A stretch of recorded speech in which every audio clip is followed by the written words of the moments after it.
That video for some discussions.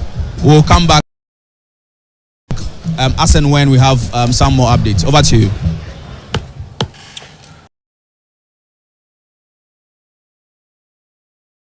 All right, thank you very much, Maurice. So that was Maurice Ogbete in the chamber. You saw the minority and you also saw the majority. Obviously, if the way they address is anything to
Yeah. So the oral, so far, I think that they've been able to put together a comprehensive document that tells Ghanaians about things that went on during the tenure of the past government, which the president has directed the Attorney General. So now we are back into Parliament House now. That's the speaker. Well dressed, like one of the traditional leaders representing the Volta region, in his underneath white with a beautiful kente, obviously with those Ghana colors, red, gold and green. He's taking his seat on that parliamentary seat in Parliament. The president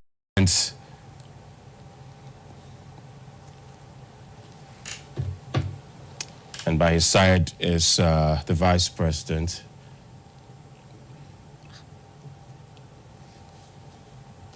What's happening now is the national anthem being played.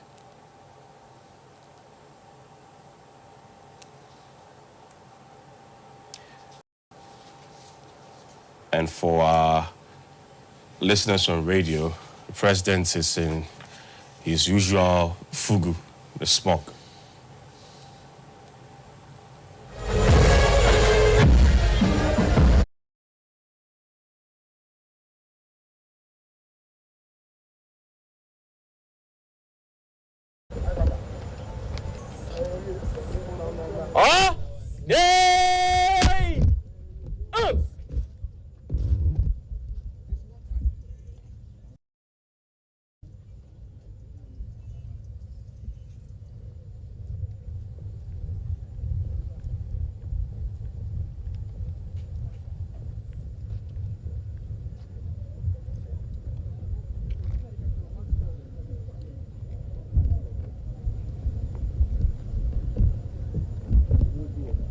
Good morning.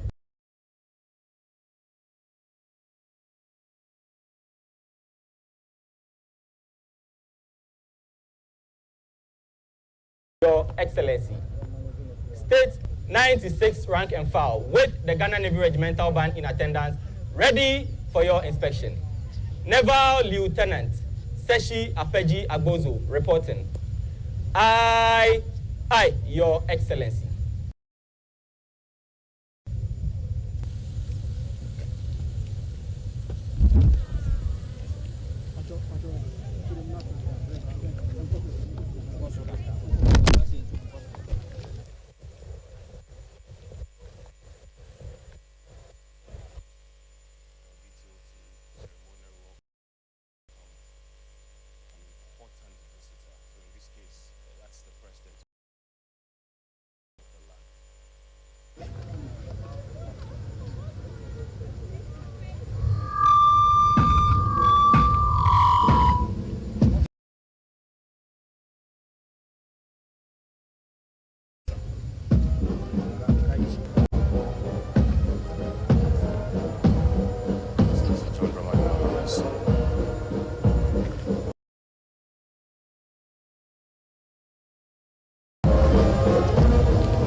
party having majority in Parliament.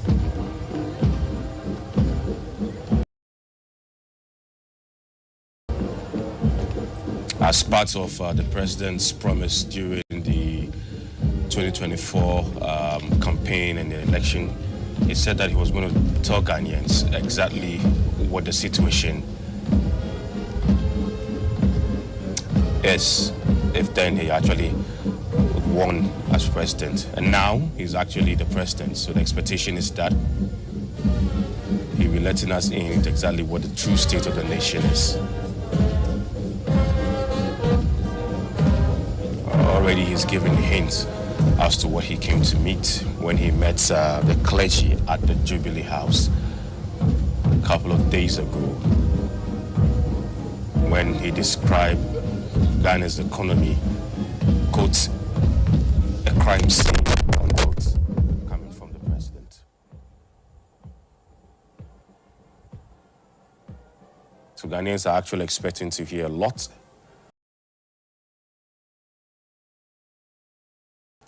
from him today as he delivers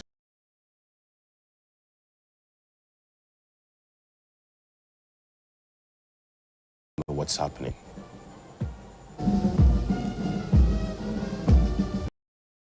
Made up of the Ghana Navy.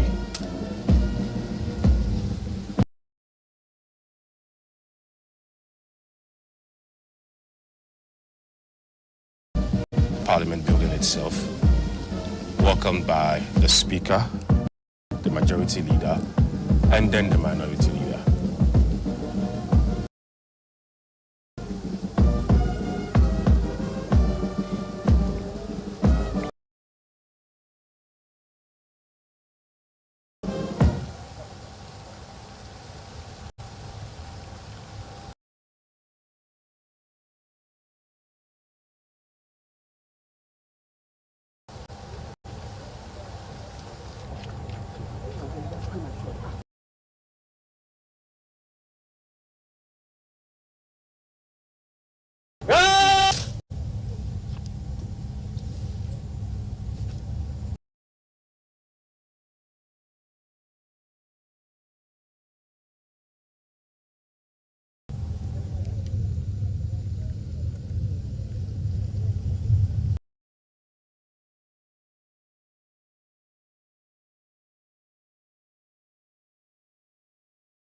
All right, so now the president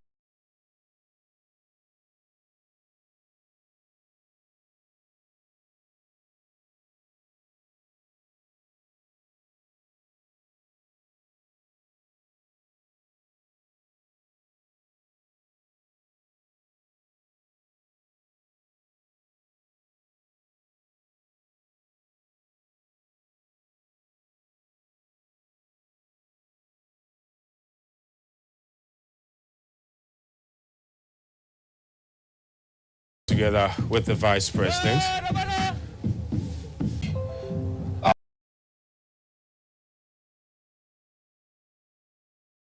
Outcome of some of the things that have been rolled out so far on the promises. Samuel Okujetu Ablakwa, Member of Parliament. 11, Minister for Food and Agriculture, Eric Opoku, Member of Parliament. 12, Minister for Communication, Digital Technology and Innovations, Samuel Nate George, Member of Parliament. 13, Minister of Roads and Highways, Kwame Govins Agboja, Member of Parliament. 14, Minister for Environment, Science and Technology, Ibrahim Mutala Mohammed, Member of Parliament. 15, Minister for Works, Housing and Water Resource, Ajay Kenneth Gilbert. 16, Minister for Local Government, Chieftaincy and Religious Affairs, Ahmed Ibrahim, Member of Parliament. 17, Minister for Gender, Children and Social Protection, Agnes Na Mumu Lati, Member of Parliament. 18, Minister for Transport, Joseph Bukare Nikwe, Member of Parliament. And 19, Minister of Labor, Jobs and Employment, Abdul Rashid Pelpuo, Member of Parliament.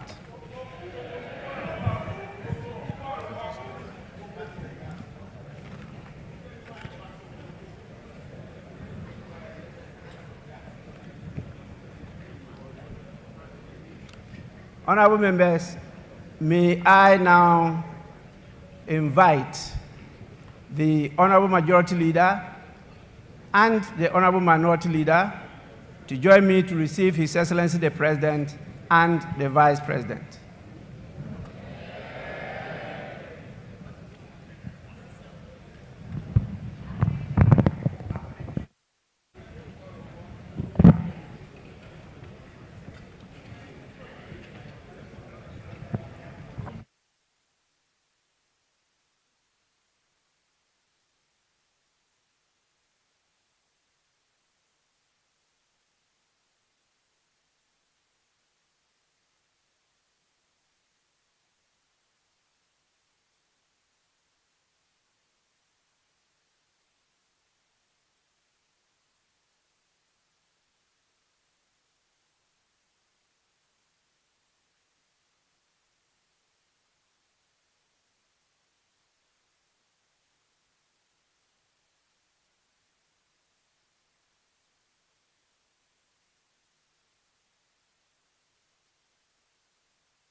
Mr. Speaker.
Honorable members, the House is extremely privileged to have the presence of His Excellency John Dramani Mahama,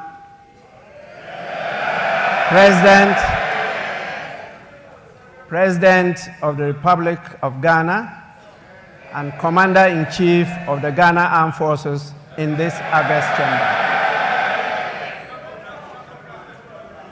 His Excellency, the President is here in accordance with Article 67 of the Constitution of the Republic of Ghana to deliver a message on the state of the nation to this honorable House. On behalf of leadership and honorable members, it is my privilege and singular honor to welcome His Excellency, the President of the Republic, to this August House. Honorable members, before I invite His Excellency the President to deliver a message on the state of the nation, I shall recognize the presence in this chamber of the following distinguished personalities.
Honorable members, we have to prepare for all eventualities.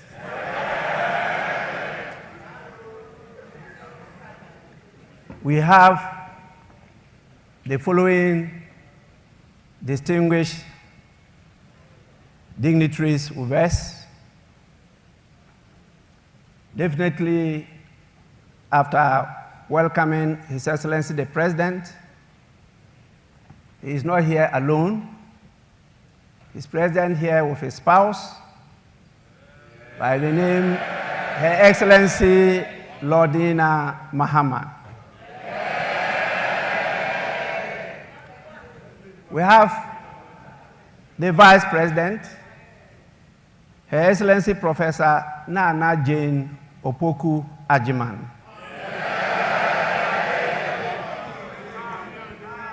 We have the Chief Justice, Her Ladyship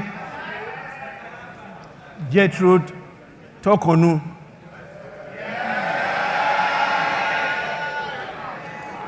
We also have the spouse of the Chief Justice, Mr. Francis Tokonu. And definitely the spouse of the Speaker, Madame Linda Ofosua Obo.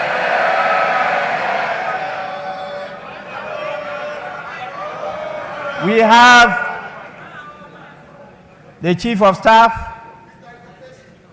Honorable Julius Deborah.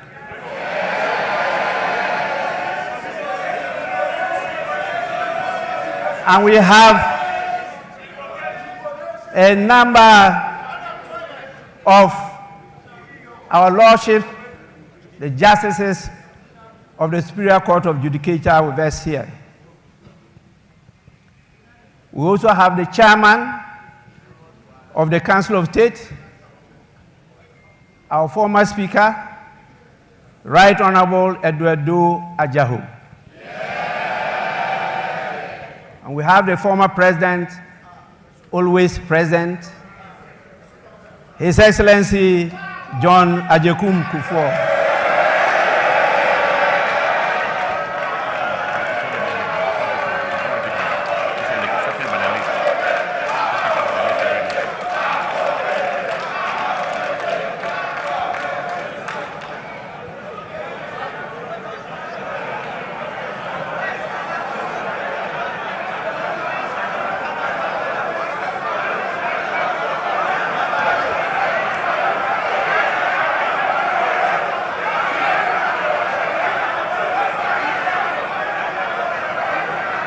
Honorable members, order, order, order.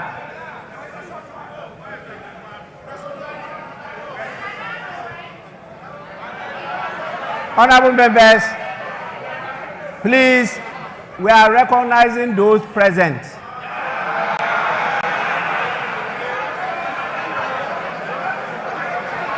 Honorable members, we also have the former First Lady, the evergreen, ever-present, Her Excellency Nana Kunedu Ajiman Rawlings.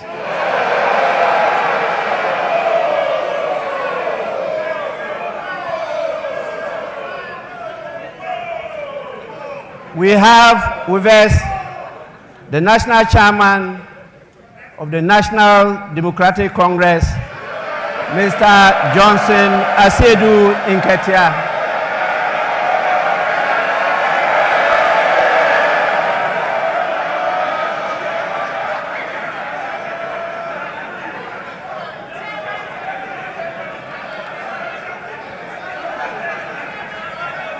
We also have the National Chairman of the new Patriotic Party, Mr. Stephen Ayensu Intim.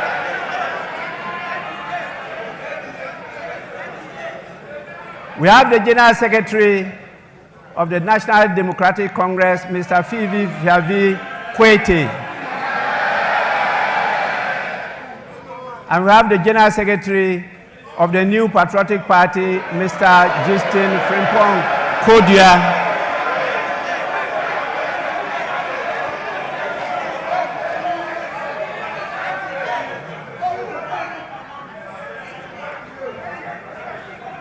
We have, as usual,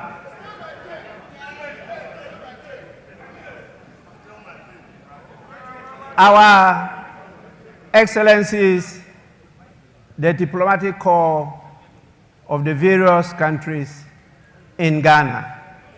You can see, as usual, they have come in their numbers. We are extremely grateful for your presence.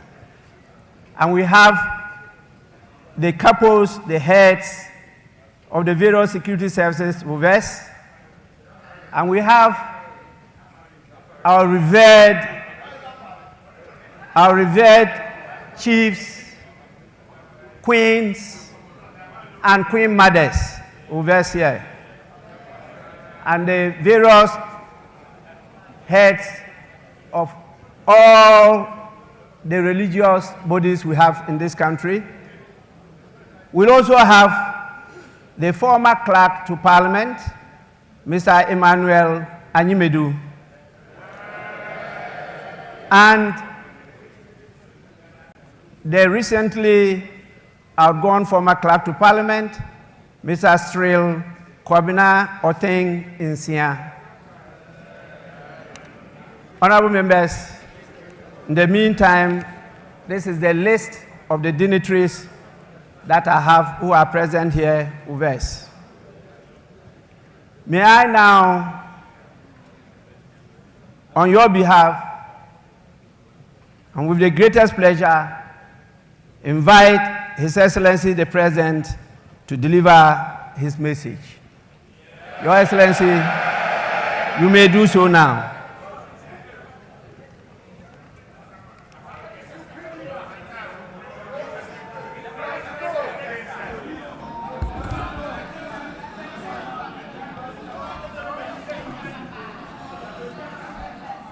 Thank you very much, the Right Honorable Speaker, Your Excellency the Vice President, Your Excellency the spouse of the President, Your Ladyship the Chief Justice, our honorable members of Parliament, honorable members of the Judiciary, distinguished leaders of our security services, Your Excellencies, members of the Diplomatic Corps, our revered Nime Name, chiefs, traditional rulers, religious leaders, the national chairmen of political parties and executives, the good people of Ghana, I wish you a very good morning.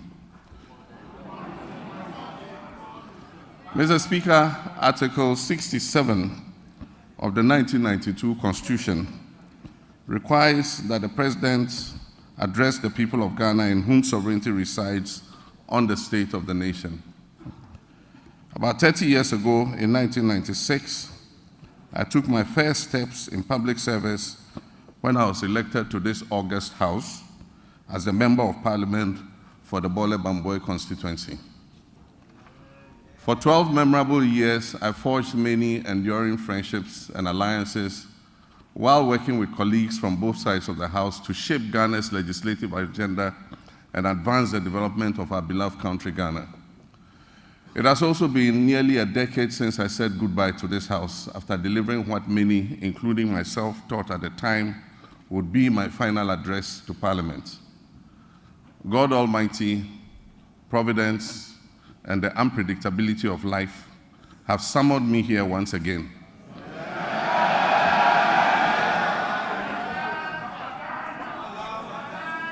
On the back of a historic electoral mandate from the people of Ghana to deliver a message on the state of the nation.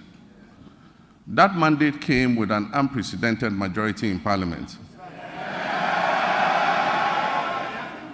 And here I am once again to deliver a message on the state of the nation. Mr. Speaker, I wish to convey my heartfelt gratitude to Parliament for the prompt vetting and approval of my nominees for ministerial positions. This efficiency is unmatched in the history of the Fourth Republic. demonstrating the strides we can make when we come together in our dedication to serve the people of our great country. I believe that a similar dispatch will be applied to the approval process for my deputy ministerial nominees. This will enable them to promptly assume office and assist their ministers in delivering our noble vision of resetting our dear nation. In making the nominations and considering the numbers involved, I considered the long expressed sentiment of the Ghanaian people about the sheer size of previous administrations and their associated cost implications. I trust that this significant reduction to 60 ministers and deputy ministers, including regional ministers, will set the stage for further reductions in the size of future governments. With the inauguration of the Council of State, we can begin appointing the staff of the presidency. I intend to significantly reduce the number of staff compared to what existed under previous administrations. All this is aimed at leading by example in cutting down government expenditure and reducing the budget deficit. Let me begin, Mr. Speaker, by invoking the timeless words of the hymnist John Oatman Jr., who encourages us to count our blessings and name them one by one. Yes, we're a nation troubled on many fronts, but we also have many blessings, among which is a now firmly established democracy that, for all its imperfections, has enabled 4 peaceful transfers of power in our land.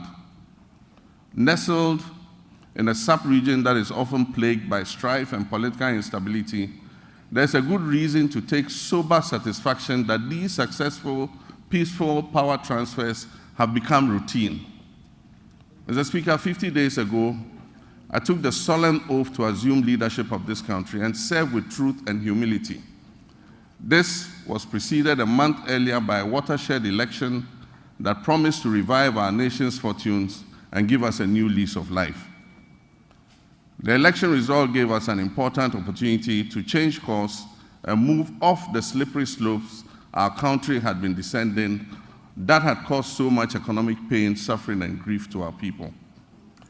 In their collective wisdom and with resounding clarity, the Ghanaian people chose to chart a new path to reset the country's economy.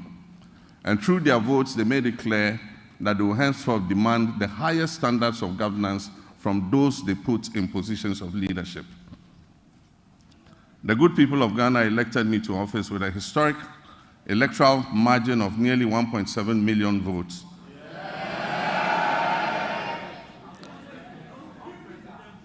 Separating me from my next opponent, giving Ghanaians the first female vice president, Professor Nana Jane Opoku-Agyeman.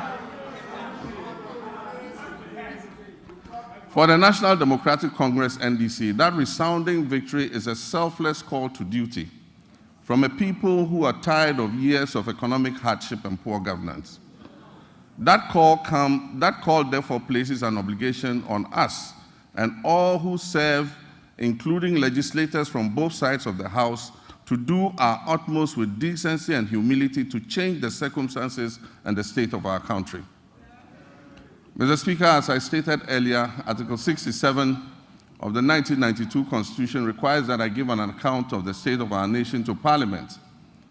I'm sad to report that the state of our nation is not good.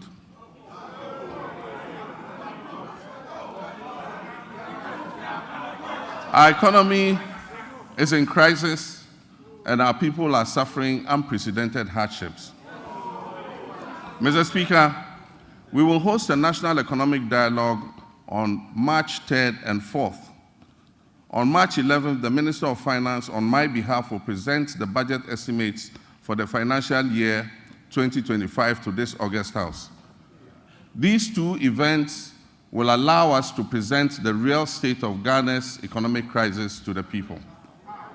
Mr. Speaker, it is not my style to lament and shift blame when confronted with challenges.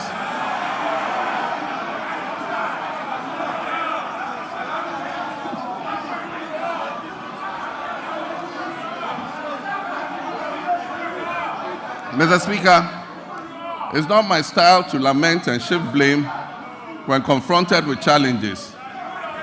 My approach is to accept challenges and work hard to resolve them. Indeed, this is precisely what the people of Ghana elected me to do. I have therefore not come here to lament on the state of our country, though there's much to lament about.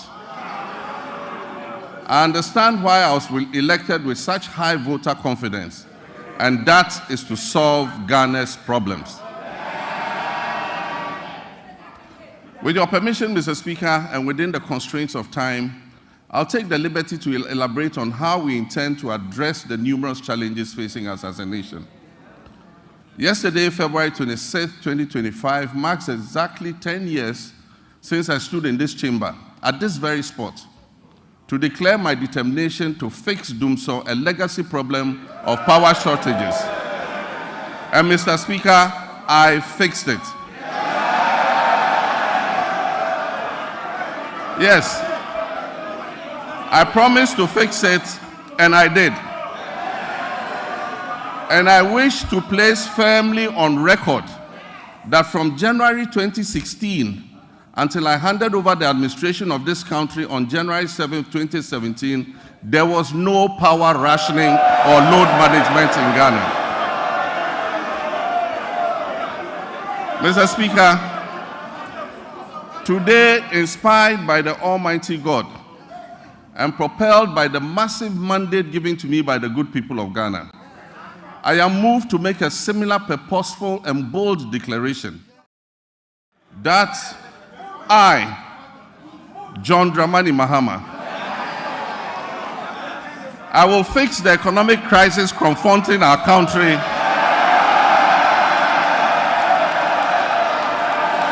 and reset it on a path of growth and prosperity.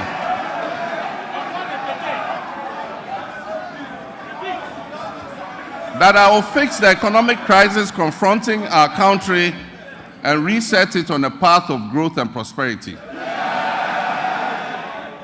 My government, working with you and every Ghanaian, will solve the challenges because we have developed the plan with our people's support. When I decided to run for president again, I did so because of what I knew about the state of our country.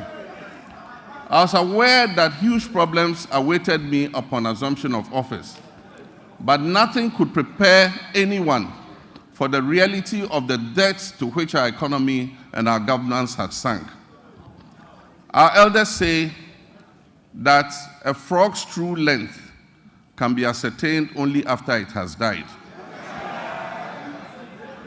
Apotrowa ni ehun netenten. And how right they were. It is common knowledge that our economy is in dire straits, which is putting it mildly, because an initial assessment of the books we have discovered, after initial assessment of the books, we have discovered that our economic problems are much deeper than was previously known. We have inherited a country that is broken on many fronts. The profundities of the challenges confronting us are staggering. We are saddled with staggering debts and glaring signs of almost deliberate and, in some cases, reckless mismanagement of our resources. Mr. Speaker, not even the restraints of an IMF program were enough for the previous economic managers to exercise prudence in managing our finances. After setting an inflation target of 18% by the end of 2024, the actual outturn was 23.8%, significantly higher than the threshold agreed with the IMF. The Ghana cedi continued its downward slide, losing 19% of its value against the dollar in 2024. It had already in the previous year lost 27.8% of its value. In addition,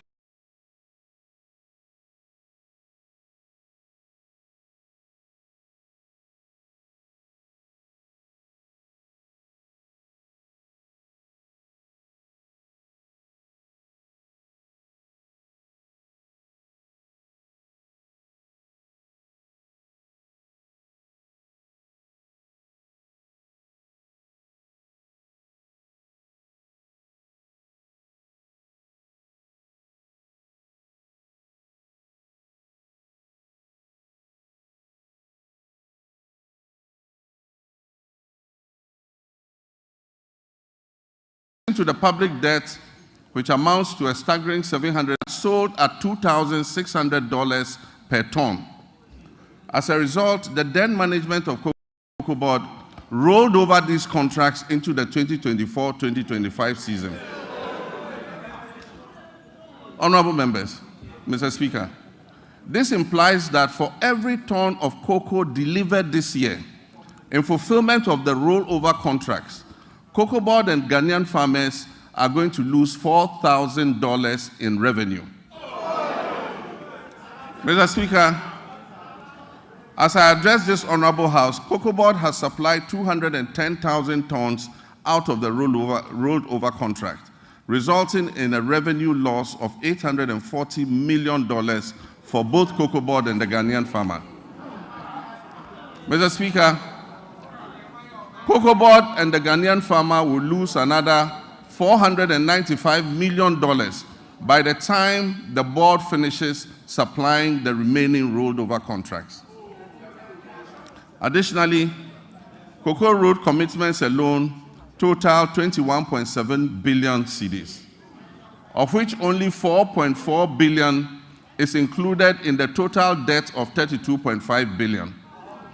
This debt has arisen mainly because of the decision in 2019 and 2020 to award road contracts worth over $1 billion because of the election.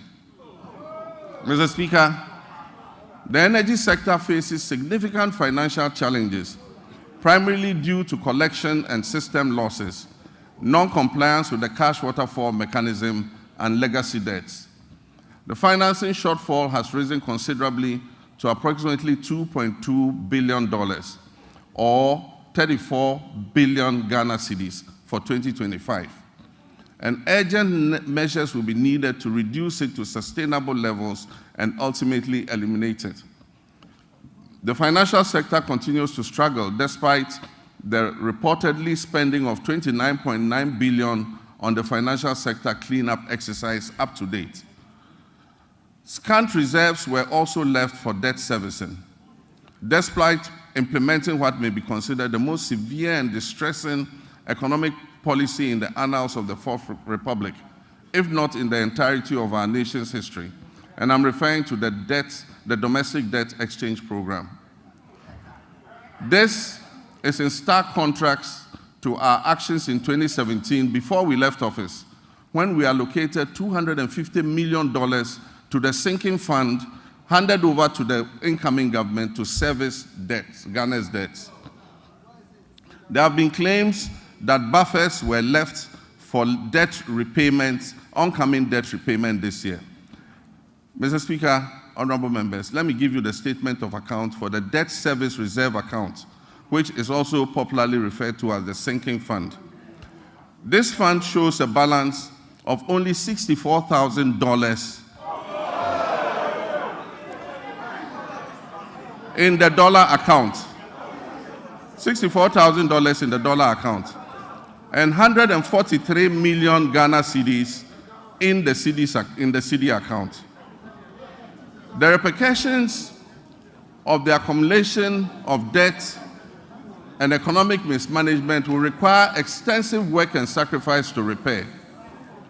In the next 4 years, to put things in context for you, Mr. Speaker, in the next 4 years, our debt servicing will amount to 280 billion cedis.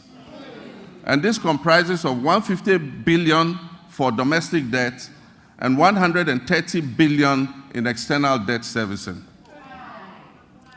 Our catastrophic debt position has also severely impacted infrastructural projects that should have been completed. Currently, there are 55 stalled projects due to the default of debt and subsequent restructuring, with a total value of $2.95 billion not disbursed. The stalling of these projects is expected to result in a cost overrun of about 15 billion cedis. Mr. Speaker, notwithstanding this gloomy background, I remain committed to leading this government and taking every necessary step to reset our economy, getting things back on track, and working with the good people of our country to build the Ghana we want.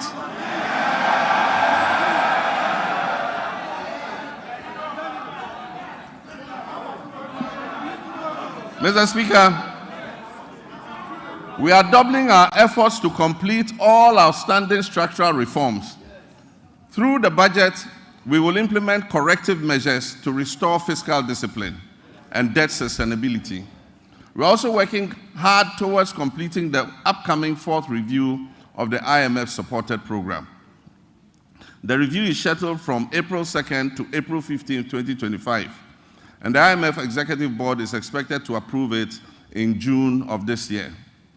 As we have done previously, we're also building buffers in the sinking fund and adopting prudent debt management practices to ensure prompt repayment of upcoming domestic and external debt maturities. In this respect, government successfully honored the matured coupon payment of $6.081 billion in cash and $3.46 billion in kind, which was due in February 2025 to all domestic debt exchange program bondholders, fully paid. Mr. Speaker, the good news is that we have also built additional buffers in the sinking fund to honor the maturing bonds that are due in July and August. And so bondholders can rest assured that they will be paid to the last peswa, whatever is owed them. With the transparent and prudent measures we have implemented since taking over the administration of this country, I urge my countrymen and women, business owners, and foreign investors to trust our competence in turning our economic fortunes around. Mr. Speaker, since we took office on January 7, 2025, we have upheld our commitment to a fiscal consolidation agenda with a streamlined government. We have eliminated unnecessary expenditures and reduced our reliance on borrowing. Our prudent debt management practices have led to a substantial reduction in interest rates. The 91-day Treasury bill rate, which was 28.51% on January 6, 2025, has dropped to 24.48% as of February 24, 2025. Similarly, the 182-day Treasury bill rate, which was 29.07% as of January 6, 2025, has decreased to date to 25.388%. Mr. Speaker, the 364-day Treasury bill rate has also moved from 30.41% to 27.30% in the same period. We signed a Memorandum of Understanding with our Official Creditor Committee, OCC, to formalize the debt treatment agreed upon with our official creditors. This marks a crucial step towards Ghana's restoration of long-term debt sustainability. The agreement will enable financial resources to support and strengthen our economic recovery. Mr. Speaker, on February 20th, 2025, the National Tripartite Committee and the Public Services Joint Standing Negotiating Committee concluded negotiations on the 2025 minimum wage and base pay for the single spine salary structure, respectively. I want to use this opportunity to reiterate my sincere gratitude to organized labor and the Ghana Employers Association for the understanding and cooperation in reaching this agreement on the minimum wage and the base pay. On the final day of negotiations, I enjoyed the privilege of joining my comrades, the leaders of organized labor, for the concluding discussions. I'm confident that the sacrifice we have all made this year will significantly benefit our economy's health in the future. We look forward to a positive economic outlook as we restore macroeconomic stability, we encourage exports, we activate the 24-hour economy policy, we implement the $10 billion Big Push policy for swift infrastructure development, we rationalize taxes and foster inclusive growth. The goal is prosperity for all, which must be shared and not the prerogative of a select few. Mr. Speaker, in fulfillment of our 120-day social contract with the Ghanaian people, we have put in place the Planning Committee to host the National Economic Dialogue. This dialogue is expected to discuss the state of the economy and reach a consensus on the key policies needed to address the devastating economic crisis confronting us.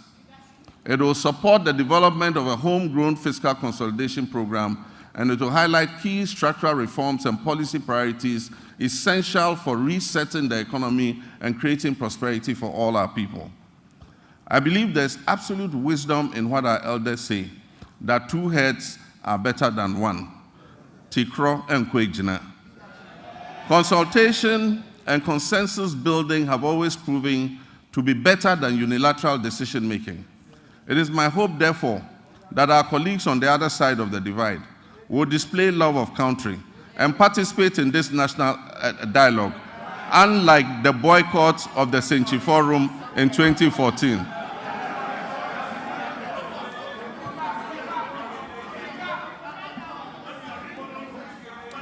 I humbly choose a different path of accommodation and cooperation with all stakeholders. We will continuously engage on important issues so that together, as a nation, we can reset our country and focus on sustainable development. Mr. Speaker, honorable members, together we shall build the Ghana we all want. Mr. Speaker, my administration inherited an energy sector on the brink of collapse. It was weighed down by unsustainable debt. This unfortunate situation has led to many independent power producers and fuel suppliers threatening to cease their operations. Mr. Speaker, listen to this. Despite collecting over 45 billion cedis in energy sector levies, ESLA, over the last 8 years, the outgone administration has left the Ghanaian people with an energy sector burdened with a staggering debt of 70 billion cedis as of December 2024. It is of deep concern that several state-owned enterprises in the energy sector are struggling to stay afloat, and unless urgent interventions are made, many of them will go under. Financial distress in the energy sector remains a significant obstacle to delivering consistent and affordable electricity to Ghanaians, and it poses an existential threat to our economy in general. Compounding these challenges, critical maintenance activities such as the scheduled pigging of the West African gas pipeline, WACO, were postponed from 2024 to 2025 without sufficient contingency measures for alternative fuel supply. As a result, my administration has had to swiftly mobilize resources to secure emergency fuel supplies to ensure that electricity generation continues despite the closure of the West African gas pipeline. I've been informed that the pigging exercise will be completed in the first week of March, and once again, additional gas will flow from Nigeria. We are anticipating a marked improvement in the power situation once this begins.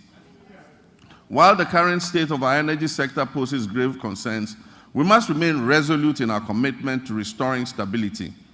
I've directed the Minister for Energy and Green Transitions to implement far-reaching reforms, including enforcing a single revenue collection account, strictly adhering to the cash waterfall mechanism, and eliminating all wasteful expenditures by the state utility. Mr. Minister, Mr. President, Mr. Speaker, following my directive, Mr. Speaker, following my directive, the Minister has set up an advisory committee to guide the participation of the private sector in metering and billing in order to improve efficiency in revenue collection and also reduce the high commercial and technical losses that are threatening to drown the state-owned utility company. A pilot partnership between ECG and Enclave Power has proved highly successful and provides us with a workable framework. ECG provides bulk supply of power to Enclave Power Limited. This is an organization in Ghana. Enclave Power provides meters and bills to all companies operating in the free zones enclave, with 99% revenue collection and nearly 100% uptime in power supply. This is being done here in Ghana. We can use it to cover the rest of the nation to ensure that we get revenue compliance and be able to bring down tariffs for our people. Mr. Speaker, I'm still getting used to being president, that's why I said Mr. President. Mr. Speaker, reduction in commercial and technical losses will lead to affordable tariffs for everyone and will bring relief to all users of electric power. We also aim in the medium term to achieve 100% gas utilization for power production and to eliminate completely the use of crude oil and fossil fuels. This will save Ghana hundreds of millions of dollars spent on the importation of fuel oils for power production annually. With regards to renewable energy, this administration will soon operationalize a renewable energy and green transition fund to enhance efficiency and accelerate Ghana's transition to renewable energy.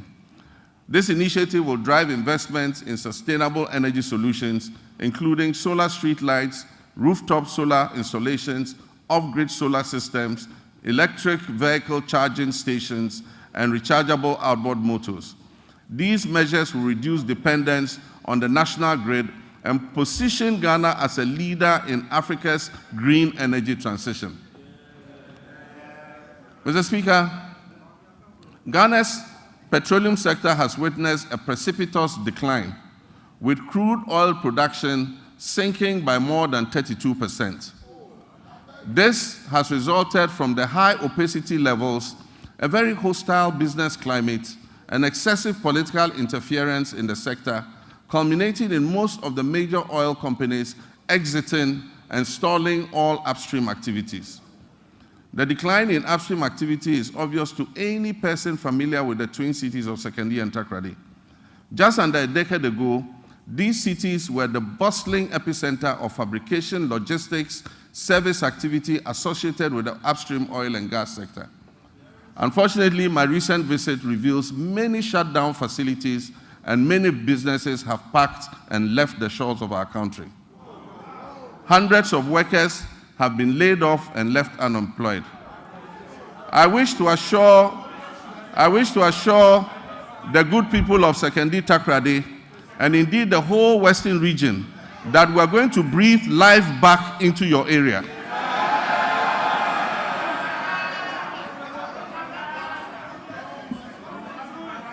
Mr. Speaker, we have already commenced revitalization of our upstream petroleum sector by creating a business-friendly and congenial environment for our partners and other prospective investors who wish to come in. My meeting with the players in the upstream sector have been extremely positive, and we have been assured of substantial investments running into billions of dollars in the very near future. Mr. Speaker, the Minister of Energy and Green Transitions gave the directive for the removal of the unitization based on the arbitration that took place. We believe that this will open the way for an amicable resolution of the issues between Springfield and ENI. And this should make our oil and gas prospects more attractive to investments going forward. Mr. Speaker, Ghana has fertile lands, abundant water, and human resources. Yet we face a paradox. Our food import bill continues to soar, reaching alarming levels of over $2 billion annually. In addition, rising food inflation is burdening households and threatening livelihoods. To address this, we're implementing several well-considered policies to grow the agricultural sector, including agro-processing. This will be backed by reliable power supply to meet our country's needs while advancing exports to earn foreign exchange and strengthen our economy. Mr. Speaker, the Agriculture for Economic Transformation Agenda, AETA for short, will modernize agriculture, enhance agribusiness, ensure food security, it will lower food inflation, it will boost exports, and create sustainable jobs. The Feed Ghana program will increase food production and reduce prices through projects like the Grain Development Project, focusing on rice, maize, and soya bean production. The Vegetable Development Project will target crops such as tomatoes, onions, and pepper. Our Poultry Farm to Table project will eliminate poultry imports and increase local production.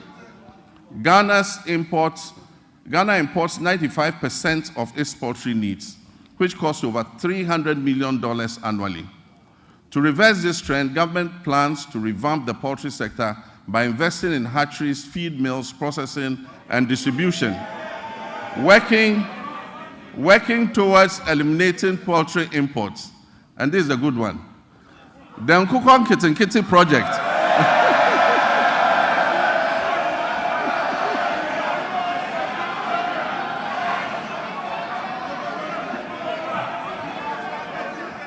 We actually have a project called Nkukon Kitinkiti. The Nkukon Kitinkiti project will cover 55,000 households, producing eggs and fresh poultry for the market. And it will help reduce our $300 million we spend on importing chicken annually.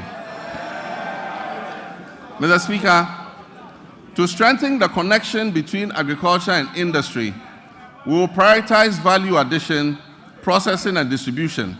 And this will position agriculture as profitable and appealing, making it more attractive to our young people.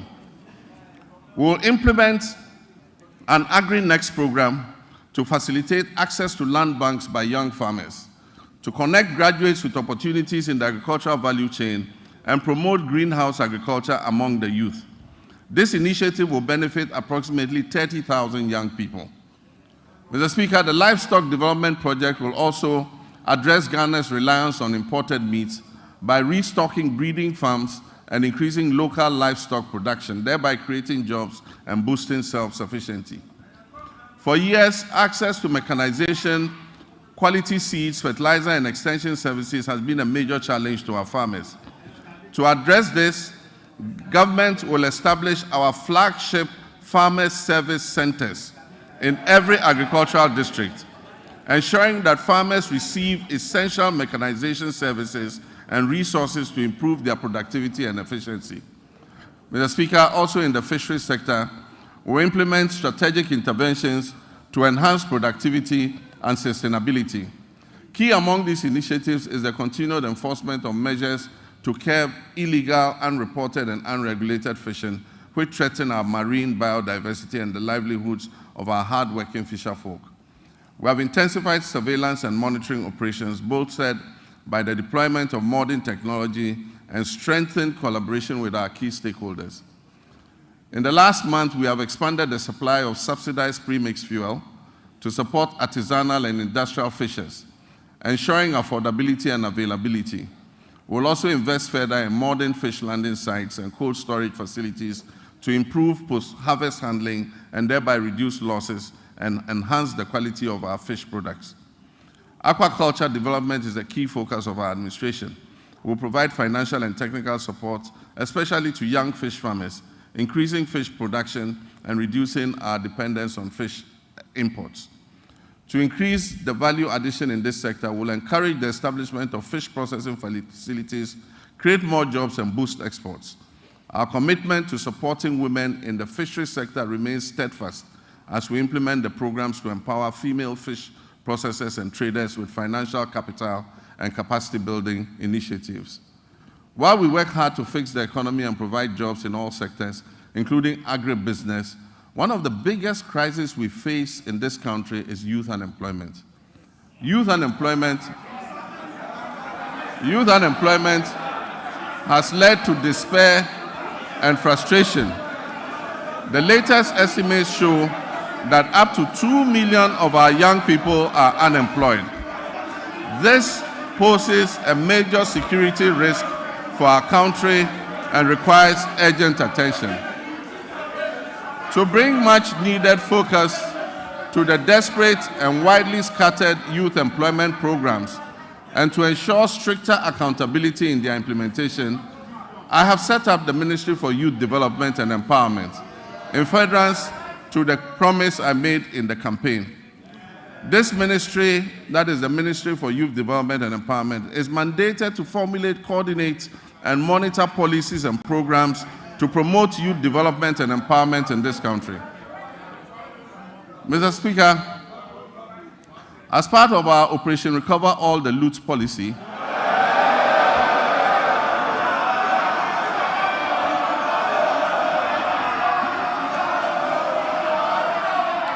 Mr. Speaker, as part of our Operation Recover All the Loot policy, ORA, I've already tasked our investigative bodies to bring the culprits of the National Service Ghost Name scandal to justice. Such brazen theft of public funds must not go unpunished. It is estimated that the criminal addition of some more than 80,000 ghost names could have yielded the suspects over 50 million Ghana cedis every month. Unfortunately, some of these suspects are believed to have absconded from the country already. I have directed that they be declared wanted and their assets traced and frozen until investigations are completed. To achieve a legally robust regime to govern national service, I've also tasked the Minister for Youth Development and Empowerment to coordinate and present to Parliament a legislative instrument to support the implementation of the newly passed National Service Authority Act 2024. That's Act 1119. We will introduce short military training as part of our national service scheme. This will instill a sense of fitness and discipline into our youth. The administration of scholarships is another challenge. It has been fraught with a lot of challenges. The poor who genuinely need scholarships are unable to access them because the rich and wealthy always crowd them out. To fulfill our government's vision of promoting transparency, equity, and sustainability in the scholarship scheme, we shall streamline the award process to ensure that not only deserving youth benefit from the system, deserving youth benefit from the system. We shall introduce increased transparency, including publishing the list of beneficiaries every year. Mr. Speaker, job creation is one of our main pillars, and it was one of the major promises we made to the youth of Ghana. To help actualize this promise, we're going to roll out what we call the Ejumawura program. This initiative will create, track, and mentor young businesses annually with a special focus on our youth. For the first phase, the top 2,000 implementable business proposals will be supported with business development training, mentorship, access to startup capital, marketing, and networking to operationalize their innovations and business ideas. We will also launch our flagship National Apprenticeship Program to equip at least 10,000 young people in the informal sector with employable skills, including providing apprenticeship fees and startup kits when they have completed. The Youth Development and the Interior Ministries will facilitate the training of our young people in the Okada business.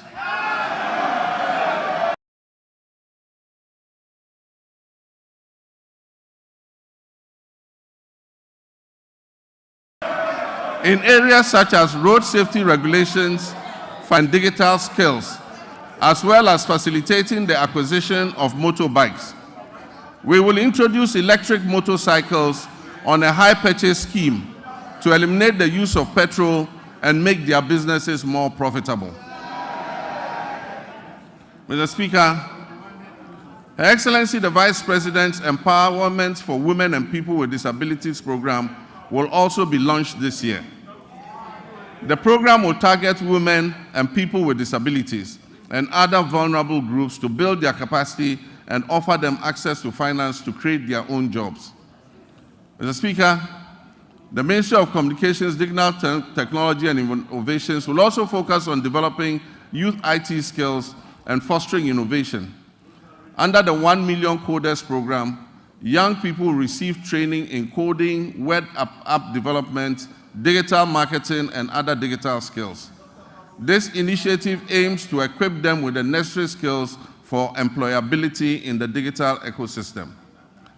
We must provide meaningful and relevant education to prepare our youth for today's technology-driven job market. Despite various reforms, issues related to low-earning incomes persist within Ghana's educational system. I'm committed to ensuring that quality education remains a top priority. The system we have inherited is outdated in many ways and must be realigned to meet the needs of the 21st century and the fourth industrial revolution. Recognizing the urgent need for national dialogue on education and in the spirit of inclusive governance, I launched the National Education Consultative Forum on February 18th in Ho. I look forward to the recommendations which we will incorporate into our sectoral policy reforms. Mr. Speaker, even though Article 38 of the Constitution guarantees equitable access to education across Ghana, 30 years after the Free Compulsory Universal Basic Education FQ program was implemented, its full objectives remain unmet. To tackle this issue, government will redefine the scope of basic education and introduce the Zero to Hero initiative to enhance foundational literacy and numeracy. Additionally, ICT training will be integrated into early childhood education at the basic level. Over the next 3 years, it will be expanded to cover at least 300 classrooms, 30 centers of excellence, 1,000 teachers and district teacher support teams focusing on the teaching of mathematics and literacy. This year, the Ministry of Education will fully implement a new curriculum for senior high technical schools and STEM schools, introduce a standardized national sign language for hearing impaired learners from kindergarten to SHS, and review the kindergarten and primary school curriculums. To increase access to quality education, we will scale up our social intervention programs like the capitation grants, the feeding grants for special schools, and the government's BECE registration initiative. Mr. Speaker, to promote inclusion and equity, the government will enhance and resource the Islamic Education Unit to recruit more Islamic and Arabic tutors for English-Arabic schools. We will establish STEM and TVET schools in underserved and peri-urban communities.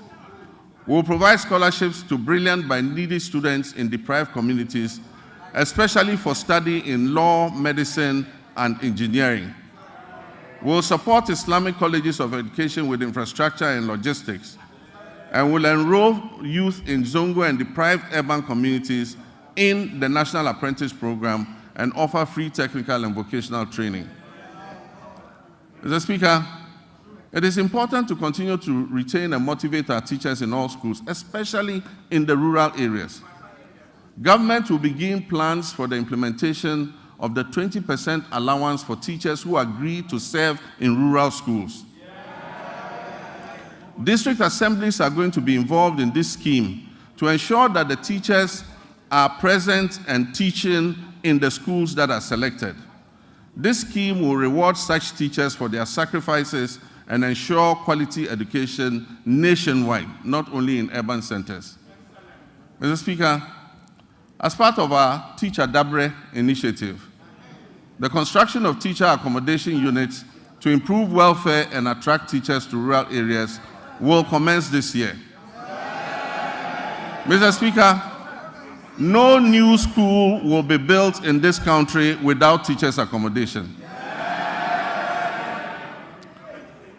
Mr. Speaker, honorable members, once again for emphasis and for the record, I, John Dramani Mahama, President of the Republic of Ghana, will not cancel the free SHS program.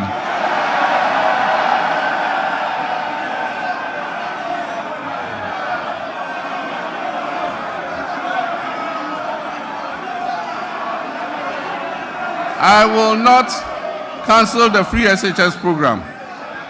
I am determined to make it better by improving its implementation.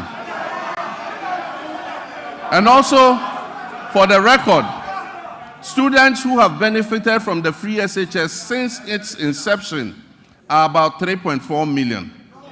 The figure of 5.1 million beneficiaries as put out by the previous administration was an exaggerated and false narrative calculated to achieve political credit. Mr. Speaker, while the free SHS program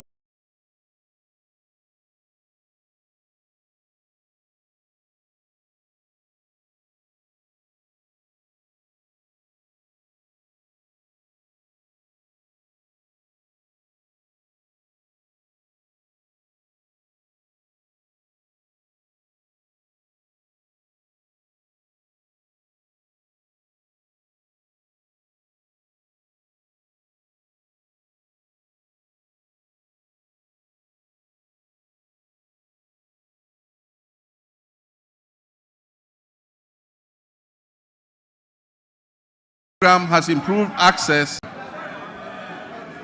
Mr. Speaker,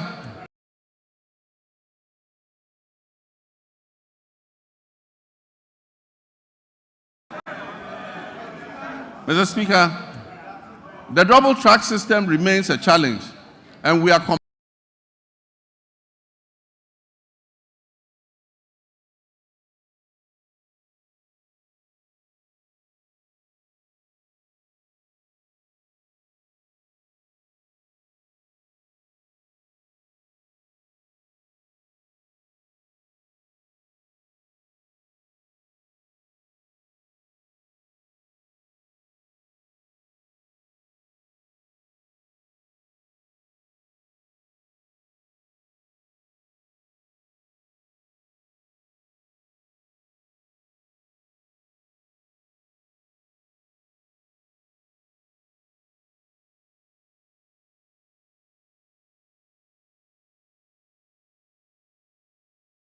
to as I address you.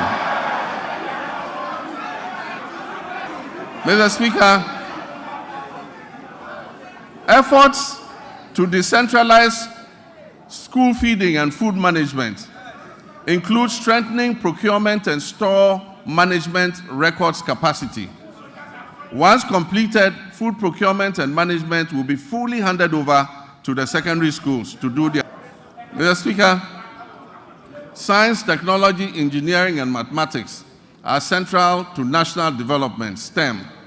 We'll therefore expand STEM programs at all levels to equip all students for the global economy. We don't believe in building single standalone STEM schools. We believe that STEM must be part of the curriculum of every secondary school. Mr. Speaker, honorable members, Ghana has consistently missed its gross tertiary enrollment targets, with a rate below 22%, far from the 40% goal that has been set by 2030. Despite over 460,000 secondary graduates coming out annually, 55% qualify. Only 35%, 161,000 of the 460,000 enroll in tertiary education, leaving over 300,000 without access. To address this, government is introducing a no-fee stress policy to eliminate tertiary admission fees, which currently serve as a barrier to higher education for some students. This will be supported by an enhanced student loan scheme, which is called the Student Loan Plus. The no-fee policy will also cover all persons with disabilities. And for emphasis, persons with disabilities will pay no fees for tertiary education throughout their study. And so PWDs who gain admission to tertiary institutions will pay no fees. Additionally, TVET enrollment will be increased from 11% to 20% to boost employment. Mr. Speaker, rising enrollment has strained university infrastructure, causing overcrowding and inadequate accommodation. We are determined to expand access, improve quality, and align tertiary education with national goals, particularly in STEM. Feasibility studies for new public universities or campuses of existing universities to be established in the 6 new regions will commence this year. Seed funding for these projects will come from the GET Fund in order to enhance access. Governments will this year engage with the existing public universities to identify suitable sites on their campuses, acquired lands, for the implementation of the private sector participation in the provision of hostels project. This is a partnership between government, the universities, and private investors to expand hostel capacity on their campuses. This will allow more students to be accommodated on the campuses to allow for a better learning environment. Mr. Speaker, academic freedom will be upheld. We will not interfere in the administration of our tertiary universities. And our hope is that the institutions will ensure good governance in their administrative practices. Mr. Speaker, next, our health sector faces significant challenges that jeopardize the very foundation of affordable health care. The Ministry of Health has a total liability of nearly 15 billion cedis when co-financing obligations, judgment debts, and payments to clear medical commodities at the ports are all put together. The last major hospital equipment replacement program was undertaken in 2014 when I was president. Since then, most hospital equipment in the Ghana Health Service facilities have deteriorated or broken down. Mr. Speaker, the Agenda 111 program, which was started as a knee-jerk reaction during the COVID-19 pandemic, when the Ghanaian public had begun to appreciate the significant investments that the previous NDC administration had made in healthcare facilities, and began to lament the many hospital projects that had stalled under the previous administration, a promise was made to build 111 hospitals. Mr. Speaker, I'm sad to note that there is no dedicated funding source for such a gargantuan project. There is no dedicated funding source for this gargantuan project. Mr. Speaker, for the record, as I speak, not a single Agenda 111 hospital is operational. In any part of Ghana, I challenge you, not one is operational. Mr. Speaker, and it is worth disclosing that $400 million has already been disbursed under the Agenda 111 project. Mr. Speaker, at a rate of approximately $80 million per hospital, this $400 million spent could have completed and made operational at least 22 of those hospitals. Mr. Speaker,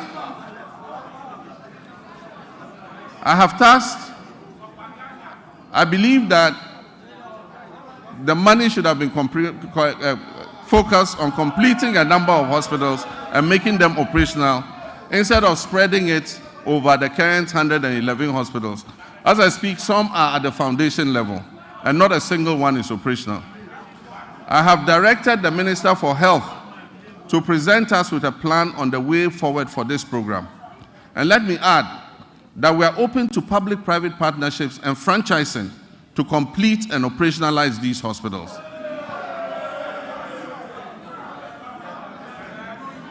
Mr. Speaker, one of the most pressing issues confronting our health sector today is the USAID's sudden 90-day pause in services without prior notice and the looming threat of complete withdrawal of programs that do not align with the USA's strategic interests.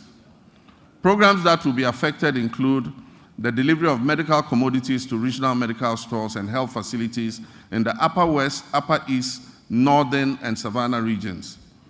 USAID support for the National HIV/AIDS Control Program includes the supply of antiretroviral therapies in the Western, North, and Afro regions. These will also be affected. The withdrawal puts at risk approximately $78 million in earmarked funds for malaria, maternal and child health, nutrition, and HIV/AIDS. It also covers some programs being run at the Noguchi Memorial Institute in research. The impact will be challenging without urgent intervention. I've therefore directed the Minister of Finance to make immediate financial arrangements to mitigate this loss. And I expect that this will be reflected in his budget, which will be presented to this House next month, on March 11th. Working with the NHIA, will revive the Onuado mobile healthcare vans. These vans will provide OPD, ophthalmology, dental, ENT, cancer screening and care in the remote and most vulnerable communities in our country. An earlier attempt to provide mobile health facilities was abandoned after the change of government in 2017. Mr. Speaker, public health experts are grappling with the conundrum of new diseases and re-emergence of old diseases. The unpredictable nature of disease outbreak suggests we must make our health systems more resilient to shocks. Since October last year, Ghana has faced a severe cholera outbreak. As of February 17, 2025, I'm sad to report that 6,300 suspected cases, 545 of these cases were confirmed to be cholera, and unfortunately, we lost 49 of our compatriots. The outbreak has affected 118 districts across the Greater Accra, Central, Western Ashanti, and Eastern regions. To control the situation, we have launched an aggressive vaccination and public education campaign, among other interventions. Mr. Speaker, sanitation within the context of infectious disease outbreaks, personal hygiene, and environmental sanitation must be a major priority for us. Currently have. We commit to right the wrongs and keep our cities and communities clean through appropriate investment, supervision, and performance tracking in the sanitation sector. Mr. Speaker, as I speak, the Upper West region is facing a severe meningitis outbreak. And I know, Mr. Speaker, you have made an important contribution to ameliorate the situation in your region, and I commend you for that.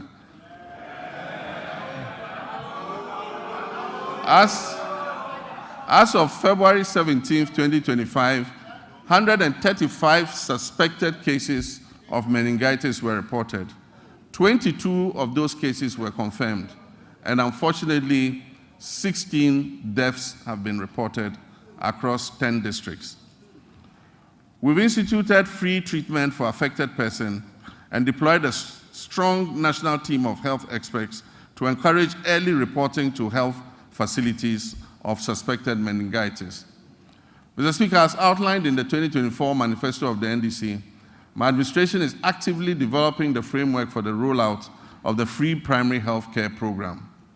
When fully implemented, this initiative will mark a significant step towards Ghana achieving goal number 3.8, which is universal health coverage of the SDGs, by eliminating financial barriers to basic health care access. Also in line with our 120-day manifesto commitment, the composition of the technical committee is far advanced, with plans to establish the Ghana Medical Trust Fund, also known as Mahama Cares, in the coming weeks. Mr. Speaker, honorable members, this fund will be dedicated to financing the treatment of non-communicable diseases, which have seen a significant rise over the past decade.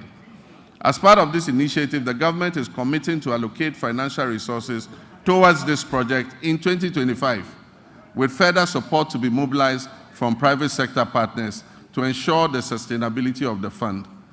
Once operational, the Ghana Medical Trust Fund, otherwise known as Mahama Cares, will directly address the financial burden of patients who require dialysis treatment, cancer care, and other critical non-communicable disease-related interventions. Together, the free primary health care, which will focus on early detection and prevention and treatment, and the Ghana Medical Trust Fund program, which will focus on relieving the financial burden of treating non-communicable diseases, will help to revolutionize Ghana's healthcare system by improving healthcare accessibility and outcomes and enhancing productivity and well-being across the country. Mr. Speaker, Ghana will become the pharmaceutical manufacturing hub of West Africa. And my previous record in government speaks for itself. When I injected funds into Ghanaian-owned pharmaceutical companies to expand their production capacities. Mr. Speaker, as this exciting phase unfolds under the 24-hour economy initiative, we must strengthen every aspect of our pharmaceutical industry. And this includes the Food and Drugs Authority and the Customs and Security agencies in order to avert the use of fake drugs and the importation of illicit drugs into our country. We await thorough and unbiased investigation into the alleged opioid pill importation into Ghana and other West African countries. The outcome will be shared, and I can assure you necessary action will be taken. Mr. Speaker, as a social democrat, I'm resolutely committed to eradicating all forms of discrimination in our society. Our vision is to foster fairness and cultivate an inclusive environment where everyone can engage fully and equally in social, economic, and political life. With my Vice President, the history-making Professor Nana Jane Opoku-Agyeman, we will engage with all stakeholders, including our development partners and civil society organizations, to prioritize gender equality, equity, and social justice. We will establish strong social protection mechanisms and enhance legal safeguards for women, girls, and other vulnerable groups. Our initiative would include enacting comprehensive laws and policies designed to dismantle harmful social norms, to enhance access to crucial resources and opportunities, particularly for young women, and reduce overall vulnerability within our society. Mr. Speaker, I'd like to take a moment to commend you and this House for your unwavering support and guidance, which were instrumental in passing the Affirmative Action Act of 2024, Act 1121, during the 8th Parliament of the 4th Republic. My government is dedicated to successfully implementing this act to ensure gender equity across the political, social, economic, educational, and cultural spheres. The Ministry of Gender, Children, and Social Protection is actively collaborating with relevant stakeholders to guarantee that this act is fully operational, including attaining the 30% target quota for women in political appointments. I'm pleased to report that women currently make up 23.21% of all appointments, and we are diligently working towards reaching the targets set forth in Act 1121. I'm, however, concerned about achieving gender balance, especially at the local government level. Very few women have mustered the courage to apply for the positions of metropolitan, municipal, and district chief executives. And unfortunately, the few who have courageously applied have been edged out on very flimsy and parochial grounds. It is my hope that the National Constitution Review Conference will clear a pathway for the election of DCEs. The Gender Ministry will then be obliged to encourage and support more women to apply and stand for these elective positions. In our pursuit of empowering women, Mr. Speaker, we'll establish the Women's Development Bank. This will be a specialized financial institution designed to support businesses owned and led by women through the provision of low-interest loans and tailored financial services offered under very flexible terms. Consultative processes are underway to ensure the successful launch of this bank. And as part of our 120-day social contract, the Minister for Finance is going to allocate initial funding for the Women's Development Bank in the upcoming budget that will be presented to this House. Mr. Speaker, we are also implementing measures to expand the Livelihood Empowerment Against Poverty program under our Big Leap initiative. As we work towards completing the Ghana National Household Data Census by this year, 2025, we'll reassess the status of LEAP beneficiary households to facilitate the enrollment of new beneficiaries. Mr. Speaker, we are committed to enhancing the legal framework surrounding disability rights by passing the Persons with Disability Amendment Bill. Additionally, we will introduce a legislative instrument to strengthen further the provisions of the Persons with Disability Act, Act 715 of 2006. We reiterate our commitment to ensuring that individuals with disability have access to free tertiary education and equal opportunities to pursue their academic and professional ambitions. Mr. Speaker, the government intends to ensure the implementation of legislation that enjoins public and private employers to reserve 5% of their employment for persons with disabilities. I am aware that a private member was shepherding this bill. Government is going to support that motion in order that 5% of all employment is reserved for persons with disability. Mr. Speaker, Ghana's sports sector, once again, which was a shining example of excellence within Africa, now finds itself at a very critical juncture. Historically, our nation has been celebrated and has had remarkable achievements in boxing, football, and athletics. Unfortunately, this is no longer the case. However, recent years have unveiled depressing structural deficiencies in administration, funding, infrastructure, and talent development.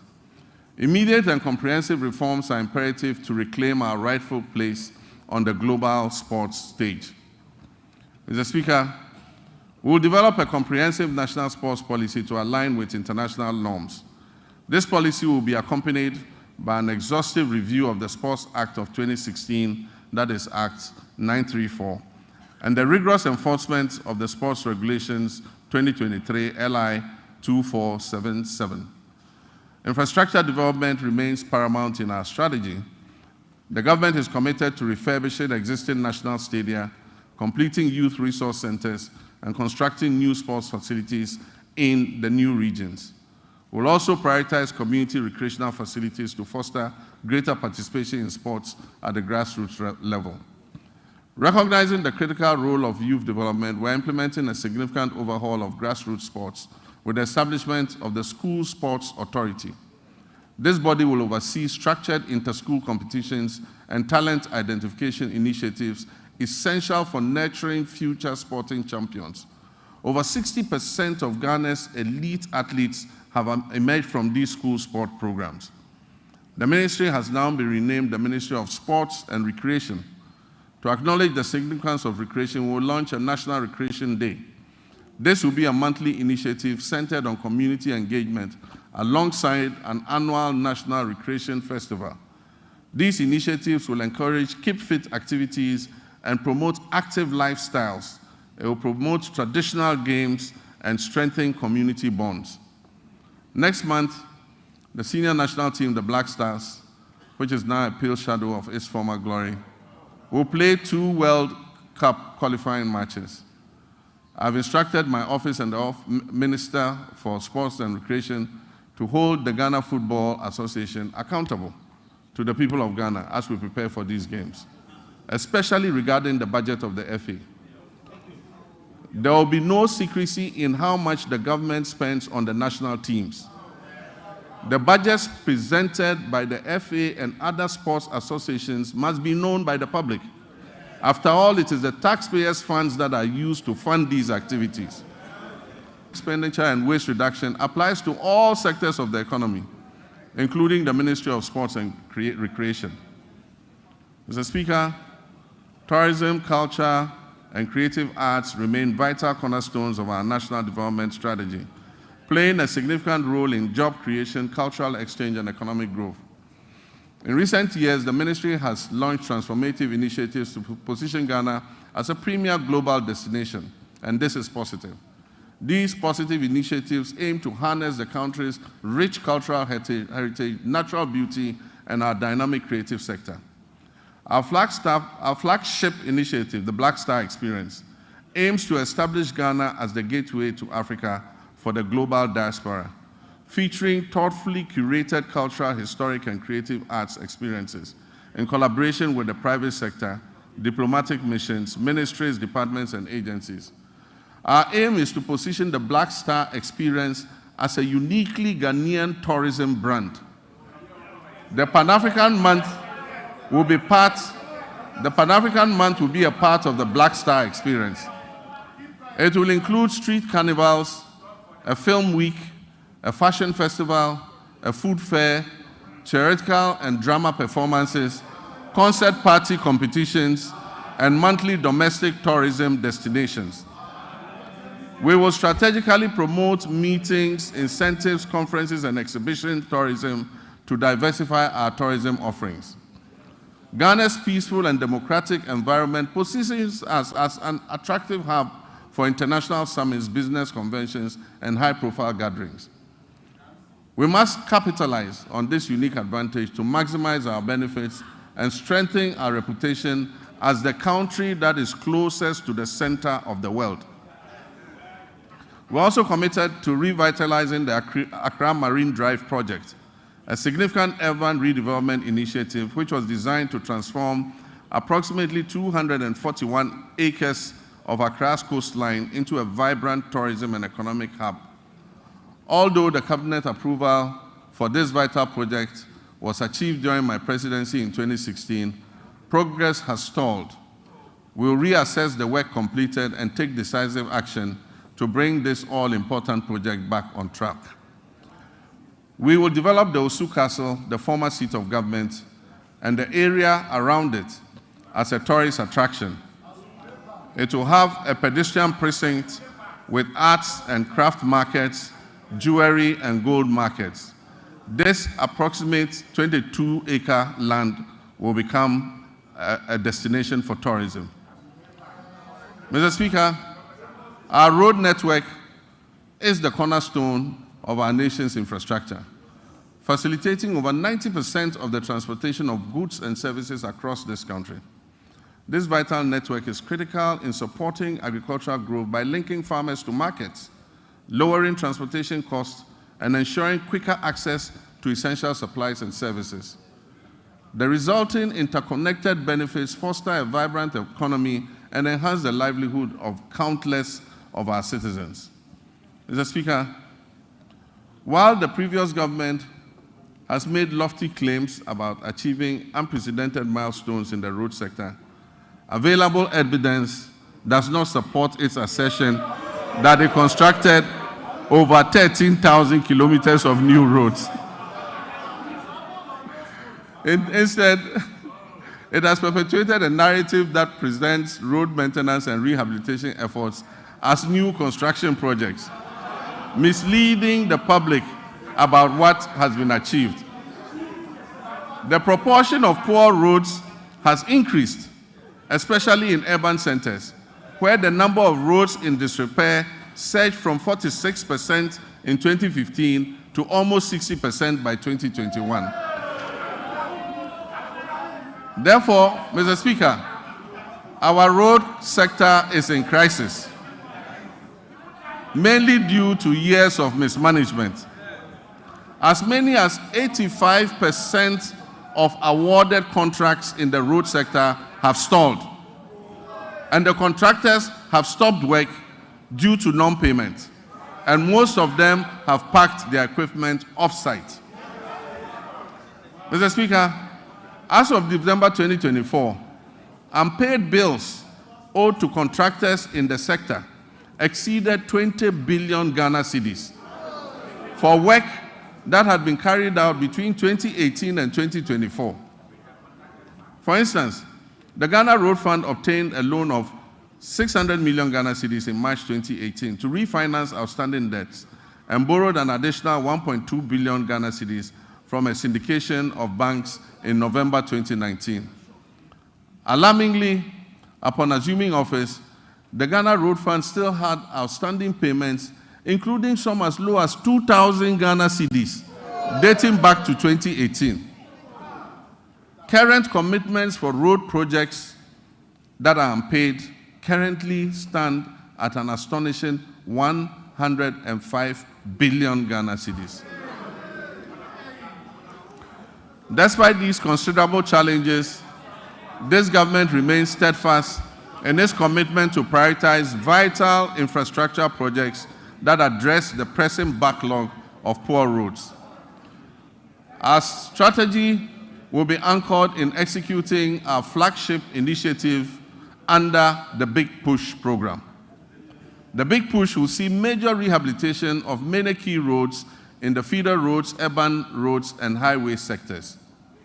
We'll also undertake the following key initiatives to revitalize the road sector. We'll reintroduce tolls, road tolls, using modern technology. We'll rationalize the road sector portfolio to focus on high-impact initiatives. Mr. Speaker, we will uncap the road fund in order that it can accumulate more money to pay for road maintenance. Mr. Speaker, we'll minimize sole source procurement to encourage competition, competitive bidding, and enhance public transparency in the procurement processes. Mr. Speaker, the drip equipment, which was acquired at the last moment as a knee-jerk reaction for electioneering purposes,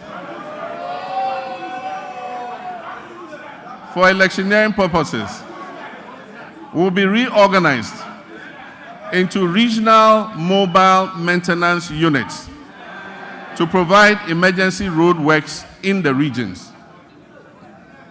Mr. Speaker, I've realigned the Ministry of Transport to oversee 4 modes of transportation: aviation, maritime, inland water transport, road transport, and railways. The government will commission a feasibility study to develop coastal water transport services. This initiative aims to promote alternative modes of transport and ensure their integration into our existing systems under the National Transport Policy. It also aims to enhance tourism, reduce road traffic, and mitigate environmental pollution. Motorcycles and tricycles, commonly known as Okada, hold significant potential as a more convenient, timely, safe, and cost-effective mode of transport. Currently, the Road Traffic Regulation of 2012, LI 2180, prohibits licensing motorcycles and tricycles for fare-paying passengers.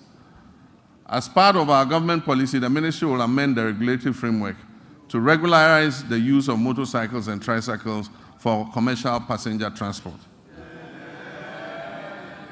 In our ongoing effort to revitalize the whole airport, the government will facilitate the establishment of the state-of-the-art pilot training academy and a maintenance, repair, and overhaul facility. The Volta region will become a center of excellence for aviation training and aircraft maintenance. This project will create significant employment opportunities. It will stimulate economic growth and bolster tourism in Ho and the surrounding communities. I have directed the airport company to release 10 acres of land at the Ho airport for this purpose. Mr. Speaker, with the completion of the Tema-Mpakadan rail line, the government will launch passenger services between Tema and Adome. We'll also begin developing the necessary infrastructure on the Volta Lake to facilitate freight transport between Tema Port and Bupe as part of our Eastern Corridor multimodal transport system. The Western Railway line will continue to be modernized in partnership with the private sector. This initiative aims to support the efficient transport of bulk cargo and minerals from the mines in Nsuta, Awaso, and Yinehin to the Takoradi port, while providing passenger transport along the Western Corridor. Mr. Speaker, the last attempt by the previous administration to re-establish a national airline has failed.